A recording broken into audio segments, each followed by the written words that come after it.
اب کسی بیمار آدمی کو خون دینا کیسا ہے، جس کو انگریزی میں بلڈ ڈونیشن کہا جاتا ہے،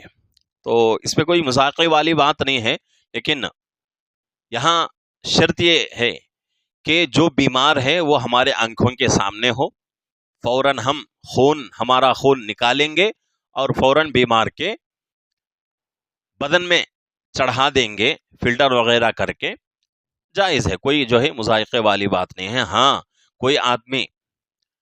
بلڈ ڈونیٹ کرتا ہے بلڈ بینک کو، تو یہاں شریعت کہتی ہے کہ بھئی اس کی اجازت نہیں ہے، خون جو ہے بلڈ بینک کو دینا جائز نہیں ہے۔ کسی بیمار کو دے سکتے ہیں، فوراً ہمارے بدن سے نکالا، فوراً بیمار کے بدن میں چڑھا دیا، اس کی اجازت ہے، بلڈ بینک کو دینے کی اجازت نہیں ہے۔